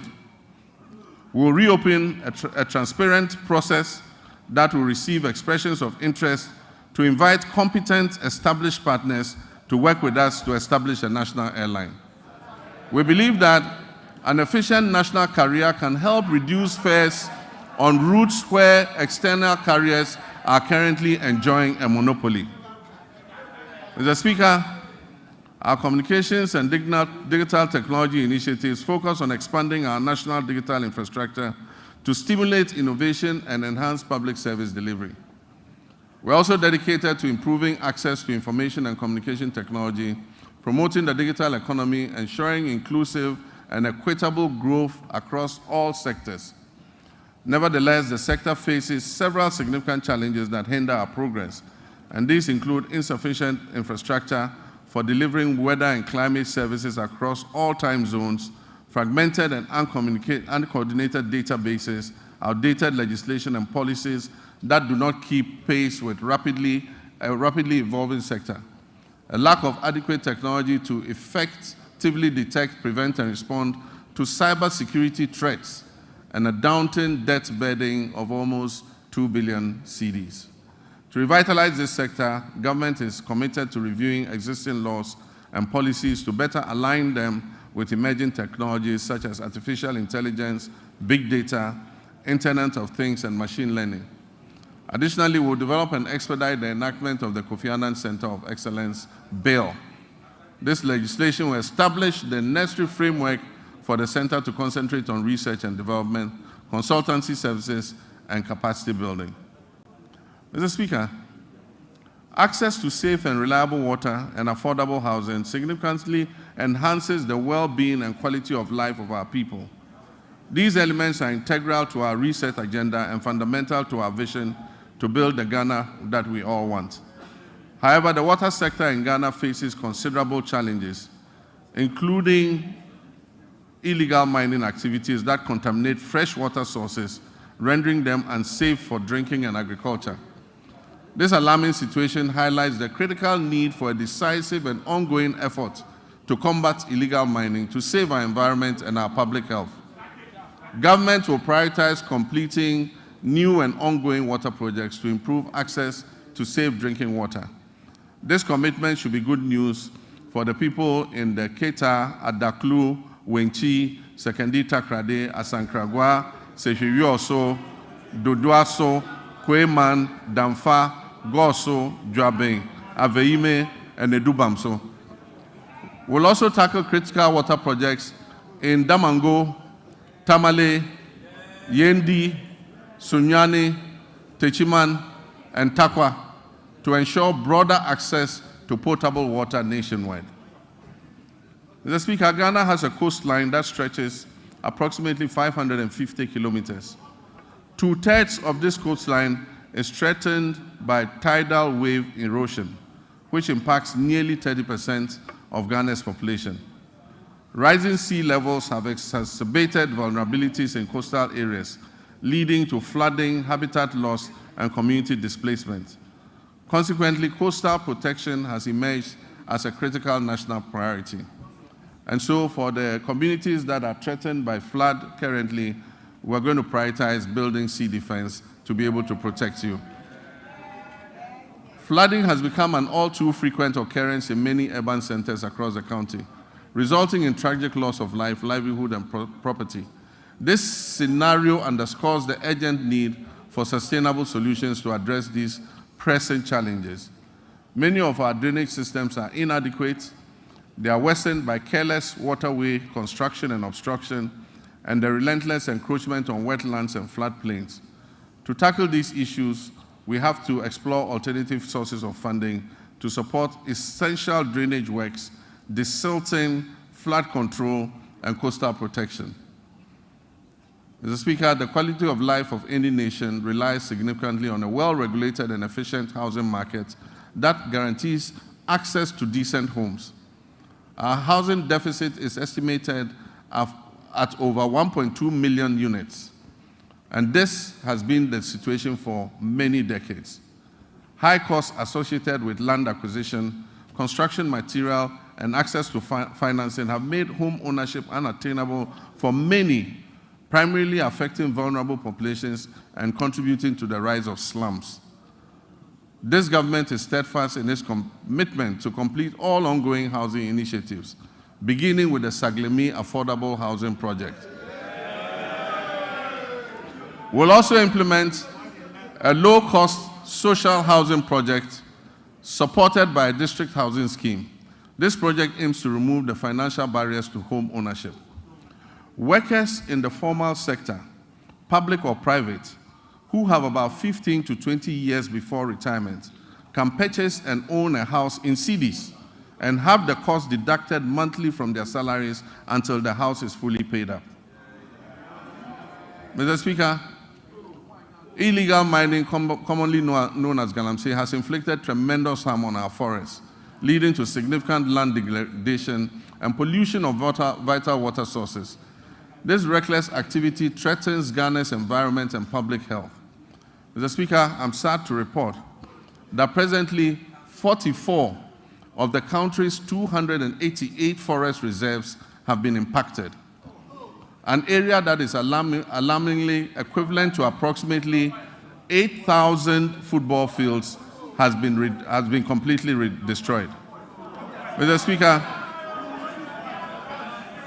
the pollution levels in major rivers within the southwestern basin are critically high, with turbidity levels far exceeding possible units. To combat this urgent crisis, we're implementing a proactive approach that includes robust and impartial law enforcement, meaningful stakeholder engagement, and the creation of alternative livelihoods for our citizens involved in galamsey. We're expanding the Minerals Commission regional offices to strengthen their regulatory oversight. We will establish a framework that categorizes mining activities into small, medium, and large scale, each with its tailored regulations. Mr. Speaker, we will establish a gold board, and we're in the process of doing it. Legislation will come to this House shortly. This gold board will ensure effective governance of the gold industry. At the same time, we wish to take advantage of Ghana's salt production capacity to place it as a central export commodity under the African Continental Free Trade Area. We will also seize opportunities presented by the global shift towards net zero emissions to craft policies related to critical minerals such as lithium. The anticipated development of the integrated aluminium and iron industry will significantly increase the value of Ghana's natural resources. In our commitment to restoring degraded forests, we will launch the Tree for Life restoration policy and the Blue Water Initiative, which will transform mined-out areas into ecological recovery zones. This ambitious afforestation program aims to establish more than 50,000 hectares of new plantations and undertake 5,000 hectares of enrichment planting annually.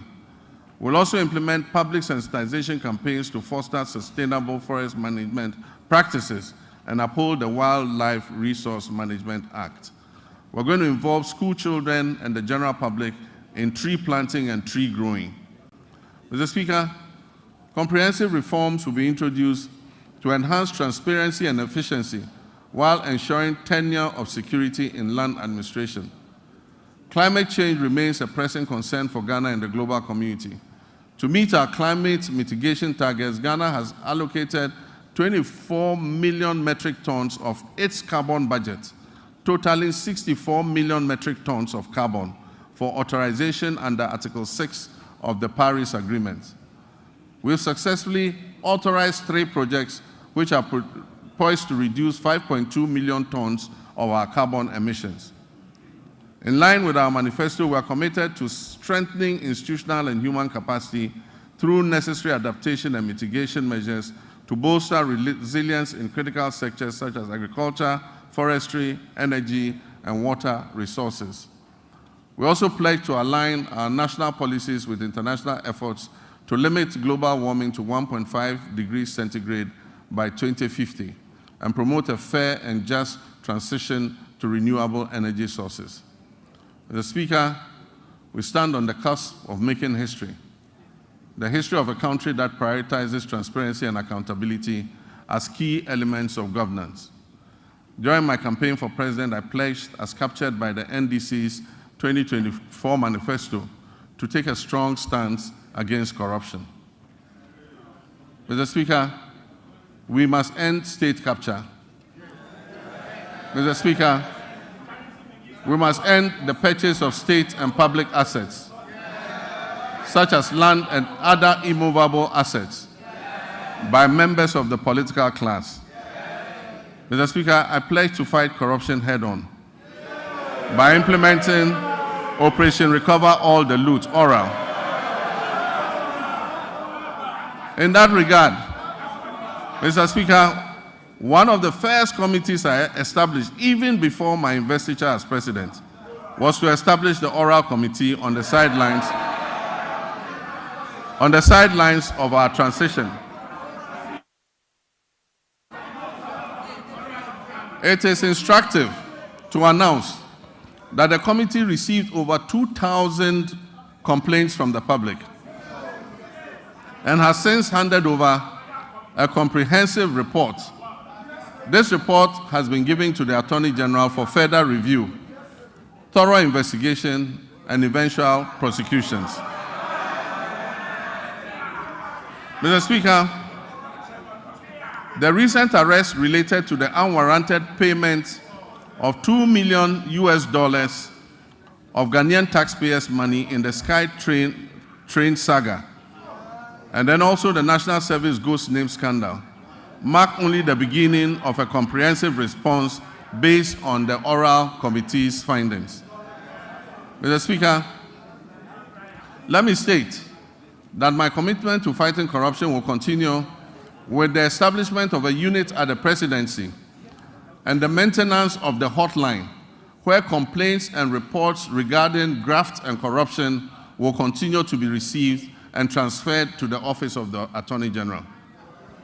Mr. Speaker, we will shortly submit for consideration a bill to regulate and restrict the sale of disposal of public lands and state assets. Mr. Speaker, as soon as the 2025 budget is approved, government will immediately take steps to reform the existing anti-corruption agencies by increasing funding and improving transparency and accountability. Mr. Speaker, Ghanaians voted largely and overwhelmingly and endorsed the NDC because we demonstrated a strong commitment and abhorrence for corruption. We pledged to fight corruption and implement far-reaching reforms that will eventually achieve a sustainable zero-tolerance policy against corruption. Mr. Speaker, the justice and legal sectors play pivotal roles in ensuring accountability and fostering the fair, equitable treatment of all our citizens by the state and its agencies. Delays and uncertainties have plagued justice delivery in Ghana, leading many Ghanaians to perceive a politicization of the judicial process. The public trust in the judiciary's independence is alarmingly low. We must work together to restore confidence in the judiciary. My government will uphold the judiciary's independence and work with the Judicial Council and services to depoliticize justice delivery and collaborate closely with the Chief Justice to combat corruption effectively. Mr. Speaker, in line with our manifesto promise to reform and expand legal education, we have developed a legal education reform bill ready to be presented to Cabinet for approval and laying before this August House Parliament. Mr. Speaker, on January 30th, 2025, I inaugurated the Constitution Review Committee to undertake a comprehensive review of our fundamental law and ensure that it reflects the hopes and aspirations of our citizens.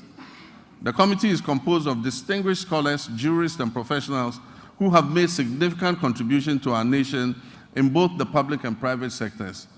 They will engage Ghanaians and consult with the relevant stakeholders and experts over the next 6 months. Their findings will ultimately be presented to the public for approval, followed by submission to Parliament for enactment into law, and referendums will be held where necessary. Mr. Speaker, I'm pleased to report that Ghana's internal security remains stable, despite developments primarily rooted in chieftaincy disputes. We firmly believe that even amidst conflict, it is essential for our citizens to coexist peacefully and seek amicable resolution to these disputes. We will initiate comprehensive reform across all security agencies to strengthen our national safety and security. One area that has garnered significant public scrutiny is the recruitment process within our security forces. Accusations of politicization, favoritism, protocol, and selectivity have been prevalent. Let me assure you that we are committed to changing that narrative and fostering a more transparent and equitable recruitment policy so that all our young people who wish to serve in these services have an opportunity to do so. We are dedicated to enhancing the capabilities of the Ghana Police Service, the Prison Service, the Ghana National Fire Service, the Immigration Service, and the Narcotics Control Commission, the Customs Division of the Ghana Revenue Authority, and all investigative bodies operating under the Ministry of Interior. By motivating and re-equipping these agencies, we aim to effectively maintain internal peace and security. Mr. Speaker, I want to reaffirm this government's unwavering commitment to prioritizing the welfare and well-being of our brave men and women in uniform who sacrifice daily to uphold law and order and secure our nation's peace. We will invest in adequate equipment and suitable accommodation for our security personnel. As Commander-in-Chief of the Armed Forces, I want to emphasize our determination to strengthen our democracies. This is particularly true given the troubled proliferation of military-grade weapons that have fallen into unauthorized hands. These weapons pose a significant threat to our national security and our constitutional democracy. They endanger the safety of all Ghanaians and potentially exacerbate existing conflicts such as chieftaincy disputes, and in many cases fall into the hands of armed robbers.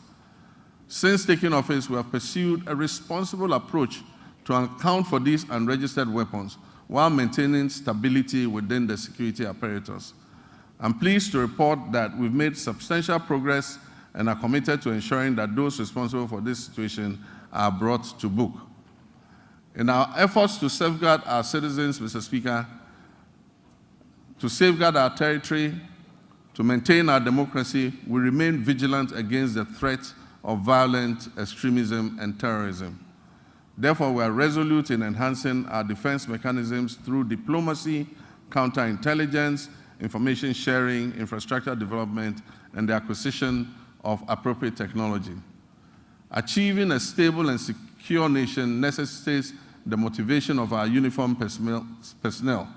Currently, the Ghana Armed Forces faces a housing shortfall of over 17,000 units, and we recognize that the inadequate state of barrack accommodation needs to be addressed promptly. In addition to housing, we'll prioritize improvements to rations and fuel supplies for our security forces. Quality healthcare is another critical aspect of motivating our armed forces. As we work to expand and improve facilities at the 37 Military Hospital, complemented by the recently restored oxygen plant, we remain committed to finishing the delayed Afari Kumasi Military Hospital, which is still a top priority for my government. The goal is to complete and operationalize this facility before the end of this year. Mr. Speaker, like many other state institutions under the previous administration, the Ministry of Defense is burdened with approximately 3.7 billion cedis in debt, a figure that continues to grow as new and undisclosed debts are uncovered. However, the demands of our Army, Navy, and Air Force continue to rise, necessitating the need for modern platforms for effective operations. Despite these financial challenges, I am confident that the Ghana Armed Forces possesses the human resources necessary to revitalize the defense industry's holding corporation, which can support the government's efforts in this regard. DHOC, which was begun under the late President John Evans Atta Mills of blessed memory during my tenure as chair of the Armed Forces Council, is essential for fueling Ghana's industrialization drive, which is aligned with our 24-hour economy initiative.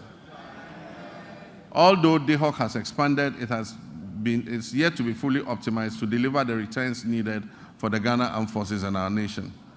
I've tasked the Minister for Defense with incorporating innovative and significant private sector participation into DHOC's operations to harness its considerable potential for economic growth. Mr. Speaker, Ghana's strong international reputation was reaffirmed by the historic participation of foreign leaders during the swearing-in of the President, myself, and Vice President Nana Jane Opoku-Agyeman, on January 7th, 2025. Mr. Speaker, it reflects the confidence our country's stability and democratic progress has engendered in the international community. Ghana remains committed to its Pan-Africanist ideals, non-alignment, democracy, and global cooperation, and the rule of multilateralism, embracing a policy of friends to all and enemies to none. We'll continue to cultivate diplomatic ties based on mutual respect and shared values. Mr. Speaker, Ghana is open for business. Our policy on economic diplomacy focuses on export diversification, foreign investment, and job creation. A new blueprint and delivery unit at the Ministry of Foreign Affairs with clear performance indicators will be launched soon to ensure foreign engagements yield tangible benefits for our people. Because of emerging security threats, especially on our borders, Ghana is committed to security initiatives, particularly in the Sahel region. We'll maintain a continuous engagement with our Sahelian neighbors and continue to work with them to resolve the difficult situation that they are confronted with. I've appointed a special envoy to help sustain diplomatic relations with our Sahelian neighbors, aiming to achieve their reintegration, if possible, back into our regional bloc. Mr. Speaker, we'll expand passport application centers nationwide to reduce processing times to 7 days. We wish that a passport will be delivered within 7 days from the date application is submitted. These comprehensive reports at the Passport Office is going to align with our vision of a 24-hour economy. The Passport Office is going to work 24 hours to process passports that have been applied for. Mr. Speaker, as we reset Ghana to serve Ghanaians better, government will also revamp the labor administration institutions in the country. We'll promote social dialogue and foster harmonious industrial relations among stakeholders. In the coming months, the National Tripartite Committee, led by the Sector Minister, will organize a national labor conference to discuss pertinent issues affecting labor and employers. The recommendations are expected to influence and shape government's policies and programs in this sector. Mr. Speaker, we will launch the Ghana Labor Export Program, which would allow Ghanaians to go abroad and work with countries that we have signed agreements in specialized areas like engineering, technology, welding, carpentry, masonry, and nursing, teaching, and so many and so forth. The government will maintain strict fiduciary responsibility for the operation of the National Pensions Regulatory Authority and the Social Security and National Insurance Trust. This year, the NPRA will fully automate its internal operations and the pension industry will be regulated. This is critical to safeguarding the growing pension fund assets. As part of measures to increase pension coverage in the informal sector, which currently stands at only 11%, the government will implement an informal sector pension inclusion initiative to increase participation in micro-pension schemes. Decentralization has been at the heart of our government system, yet key players in the process, such as assemblymen and women, often face neglect and inadequate compensation. Mr. Speaker, I did promise to pay modest allowance to our assemblymen and women, and I'm committed to keeping this promise. The Honorable Minister, when he presents the budget to this House, would have a provision for allowances for assembly members. Mr. Speaker, I have just unveiled the state of the nation as I came to meet it. I've also disclosed several measures that I intend to take to address the challenges we have inherited. Nonetheless, no matter how well-intentioned our efforts to reset our economy are, they will not yield the desired outcome without the support of the people of Ghana.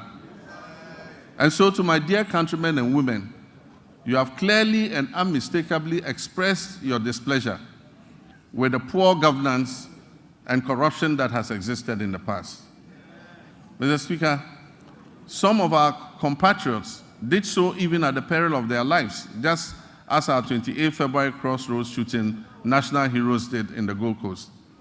May all such martyrs of democracy those who have died in the process of elections and in the process of just exercising their civil rights, may they rest peacefully in the bosom of the Lord. Mr. Speaker, we will, as I promised, investigate these deaths and we will provide appropriate compensation to the families of those who have died during the elections. My brothers and sisters, you gave me a compelling mandate that leaves no one in doubt about your expectations of me and my government.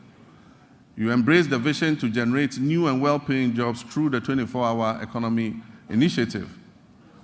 The arrogance of power that you so much abhor will be a thing of the past. I will enforce and demand the highest standards of performance from those I have chosen to work with me to improve the circumstances of our country. I'll publish a code of conduct that they will be strictly made to abide by. Mr. Speaker, it would be remiss of me if I didn't admit that the entire economic value chain is currently in the internal ICU, in the ICU. As I recall mentioning a few intensive care units, as I recall mentioning a few years ago when we were still in opposition, the economy is even worse than we had envisaged. But this gives us ample opportunity to be innovative in our efforts to resuscitate it.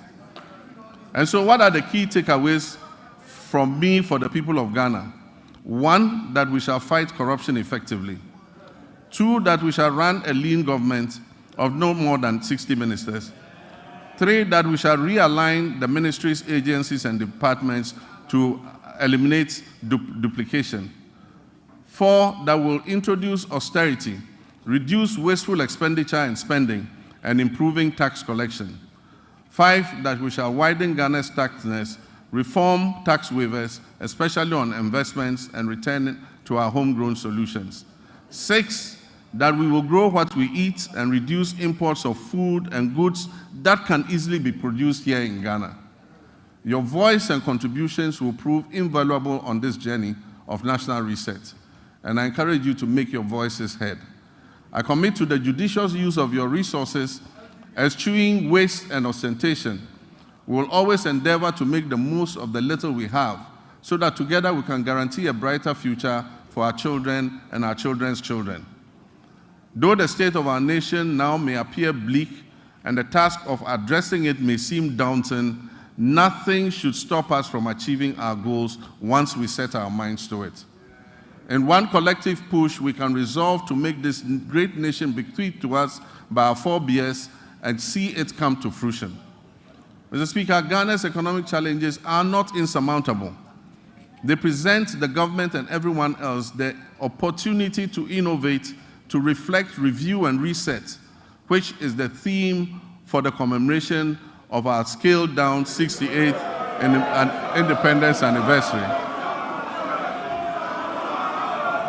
Mr. Speaker, it is said that there is strength in unity. Ghana's greatest strength lies in its people, its young and energetic youth. If we stand united, we can be more resilient and build together the power of collective action to overcome economic and social challenges. Every Ghanaian, regardless of political affiliation, background, or status, has a responsibility to play a key role in nation building and work towards a complete reset of our country. Mr. Speaker, let me assure you that we are leaving no one behind as we reset to rebuild the Ghana we want. We will rebuild a Ghana that works for all of us and not just a few. We shall live the dreams of our forebears in our lifetime. And so, my countrymen and women, where despair once existed, let hope radiate. And where the sun appeared to set on our bright prospects as a nation, let a new dawn of enthusiasm and renewal supplant it. So that when I come and stand here next year to present a message of the state of our nation, it will be one brimming with excitement and happiness. Mr. Speaker, I thank you very much for this opportunity. I thank honorable members for your kind attention. May God bless our homeland, Ghana. Thank you.